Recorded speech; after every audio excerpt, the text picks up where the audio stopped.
நம்ம ரெட்டோ ரெசிபீஸ்ல பன்னீர் ஸ்பினாச் புலாவ் எப்படி பண்றதுன்னு பார்க்கலாம். இந்த வீடியோவை கடைசி வரைக்கும் பாருங்க. ரொம்ப வித்தியாசமா நான் இன்னைக்கு தண்டு கீரை எடுத்திருக்கேன். அந்த தண்டை யூஸ் பண்ணி இந்த புலாவ் பண்ணலாம். ஒரு பேன்ல 2 டேபிள் ஸ்பூன் எண்ணெய், 1 டேபிள் ஸ்பூன் நெய் சேர்த்திருக்கேன். அது நல்லா காஞ்சதும் ரஃபா சாப் பண்ணி வச்சிருக்க ஒரு வெங்காயத்தை சேர்க்கிறேன். அது சாஃப்ட் ஆகிற வரைக்கும் வதக்கினா போதும், கலர் மாறணும்னு அவசியம் இல்லை. நான் இன்னைக்கு தண்டு கீரை எடுத்திருக்கேன். அது தண்டை மட்டும்தான் நான் யூஸ் பண்ண போறேன். அது ஒரு கப் இருந்தது, அது அப்படியே நான் இதில் சேர்த்திருக்கேன். அதுவும் ஒரு 50 to 60 செகண்ட்ஸ் இதிலே வதங்கட்டும், சாஃப்ட் ஆயிடும். இப்போ கொஞ்சம் பூண்டையும் இஞ்சியையும் நான் துருவி ஒரு டேபிள் ஸ்பூன் எடுத்து வச்சிருக்கேன். துருவி சேர்த்தாக்கா இது ரொம்ப டேஸ்டா இருக்கும், அரைக்க வேண்டாம். அது வதங்கினதும் நான் இன்னைக்கு காரத்துக்கு 2 பச்சை மிளகாய் சேர்க்கிறேன். நீங்க அதிகமா சேர்த்தீங்கன்னா கலர் மாறிடும். புலாவ் வெள்ளை வெள்ளையர்னு தான் நம்ம பண்ண போறோம். இப்போ பன்னீர் நான் ஒரு 50 கிராம் பன்னீரை உதுத்து வச்சிருக்கேன். அதையும் இதுல சேர்த்துடலாம். இதோட சேர்த்து வேக வைக்கும் போது நமக்கு பன்னீரோட ஸ்மெல் அந்த ரைஸ்ல சூப்பரா வரும். நீங்களும் இதே மாதிரி ட்ரை பண்ணி பாருங்க. 100 கிராம்ல நான் ஒரு பாதியை இந்த மாதிரி உதுத்து இதோட சேர்த்திருக்கேன். அதை கொஞ்சம் நீங்க வதக்கினா போதும், ரொம்ப நேரம் வதக்க வேண்டாம், கலரும் மாறிடும், ஹார்ட் ஆயிடும். அதனால ஜஸ்ட் சூடாற வரைக்கும் போதும். இதுக்கு நான் இன்னைக்கு ஒரு அழகு பாசுமதி ரைஸ் எடுத்திருக்கேன். அதுக்கு 1.25 கப் தண்ணி சேர்க்க போறேன். அதுல 1 கப் தண்ணியும் 3/4 கப் பாலும் சேர்த்திருக்கேன். இந்த ரேஷியோ உங்களுக்கு கரெக்டா இருக்கும். 1:2 வேண்டாம். 1 டம்ளர் அரிசிக்கு 1.25 டம்ளர் தண்ணி சேர்த்தா போதும். இதுல நீங்க காய்ச்சின பால் சேர்க்கும் போது ரொம்ப டேஸ்டா இருக்கும். தேங்காய் பால் கிடையாது. இந்த பன்னீரோட இந்த பால் சேர்ந்து இந்த சாதம் வேகும் போது ரொம்ப டேஸ்டா இருக்கும், சூப்பர் வாசனையாகவும் இருக்கும். இப்போ இதுக்கு தேவையான அளவு உப்பை சேர்த்துருங்க. உப்பை சேர்த்துட்டு மிக்ஸ் பண்ணிக்கோங்க. மிக்ஸ் பண்ணிட்டு அது கொஞ்சம் கொதி வந்ததும் நம்ம அந்த 1 கப் பாசுமதி ரைஸை சேர்த்துடலாம். நான் அதை நல்லா வாஷ் பண்ணிட்டு அப்படியே வச்சிருக்கேன், ஊற வைக்கல.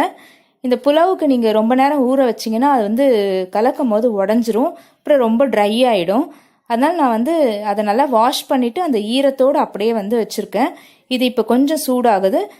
கொஞ்சம் கொதிக்கிற மாதிரி வரும்போது நம்ம அந்த அரிசி அதில் சேர்த்துடலாம். இந்த மாதிரி நீங்க டிஃப்ரெண்டா ட்ரை பண்ணி பாருங்க, சூப்பரா இருக்கும். இப்போ 1 கப் ரைஸையும் நான் இதில் சேர்க்கிறேன். அதை பாருங்க, வாஷ் பண்ணி வச்சதுலேயே அது நல்லா ஊறி இருக்கு, நீள நீளமா ஆயிருக்கு. அதை அப்படியே இதில் சேர்த்துட்டு அந்த உப்போட சேர்ந்து மிக்ஸ் பண்ணிட்டு உப்பை டேஸ்ட் பண்ணி பார்த்துருங்க. பத்தலை அப்படின்னா இந்த ஸ்டேஜில் நீங்கள் உப்பை ஆட் பண்ணிக்கலாம்.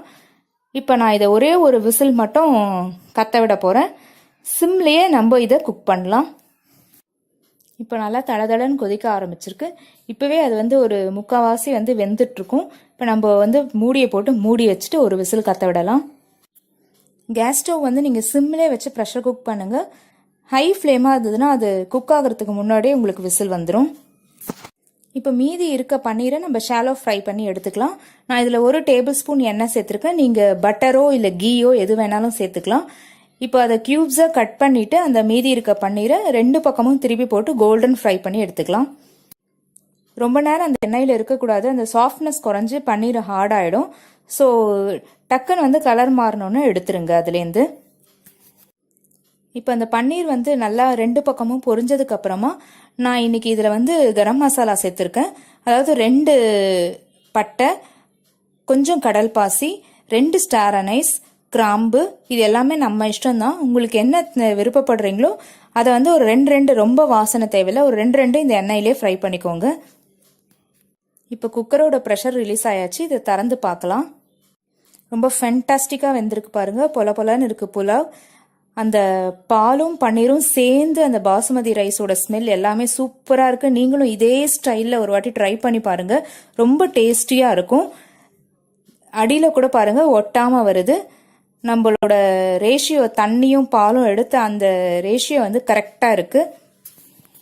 இப்போ ஷாலோ ஃப்ரை பண்ண அந்த பன்னீர் கியூப்ஸ் மட்டும் எடுத்துட்டு மற்ற மசாலா எல்லாத்தையுமே இதில் சேர்த்துடலாம். நிறைய மசாலா சேர்த்துறாதீங்க, ரொம்ப வாசனை வந்துடும். இப்போ அந்த கீரையும் பன்னீரும் சேர்ந்து சூப்பராக இருக்கும். இந்த தண்டு கீரை தான் இதுக்கு ஆப்டா இருக்கும், ட்ரை பண்ணி பாருங்க. அப்படிதான் பன்னீர் ஸ்பினாச் புலாவ் சூப்பராக ரெடி ஆயாச்சு. அந்த தண்டு வெந்திருக்கிறதே நமக்கு தெரியல பாருங்க, அங்கங்கே க்ரீனாக பார்க்க கலர்ஃபுல்லாக சூப்பராக இருக்கு. நீங்களும் ட்ரை பண்ணி பாருங்க.